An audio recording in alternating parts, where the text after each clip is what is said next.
రాయలసీమకు సీఎం అన్యాయం చేస్తున్నారని వైసీపీ నేత శైలజానాథ్ విమర్శించారు. చంద్రబాబు జీవితంలో ఏనాడు సీమ అభివృద్ధికి కృషి చేయలేదన్నారు. సీమకు చెందాల్సిన రాజధాని, హైకోర్టు, ఎయిమ్స్ తరలించుకుపోయారని ఆరోపించారు. నీళ్లు, నిధులను కూడా కోల్పోయామన్నారు. 2020లో అప్పటి సీఎం జగన్మోహన్ రెడ్డి శ్రీభాగ్ ఒప్పందం గురించి అసెంబ్లీలో మాట్లాడారని శైలజానాథ్ గుర్తు చేశారు. పెద్ద మార్పు లేదని చెప్పడానికి నిజంగా బాధపడతా ఉన్నాం. 2020లో 20 అసెంబ్లీలో, ప్రత్యేక అసెంబ్లీలో రాజధానుల విషయం మాట్లాడుతూ గౌరవ ఆనాటి ముఖ్యమంత్రి జగన్మోహన్ రెడ్డి గారు అసెంబ్లీలో శ్రీభాగ్ ఉడంబడి గురించి చాలా స్పష్టంగా వివరించారు. వైఎస్ రాజశేఖర రెడ్డి గారు రాయలసీమ కోసం తప్పించి జీవితకాలం పోరాడిన వ్యక్తి.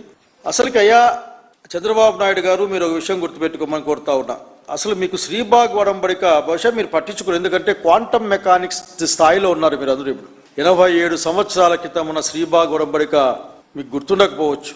ఆంధ్రప్రదేశ్ రాష్ట్రం ఏర్పడిన తర్వాత కర్నూలు నుండి హైదరాబాద్కు రాజధాని అనేకమైన కుయుక్తులతో తరలిపోయింది.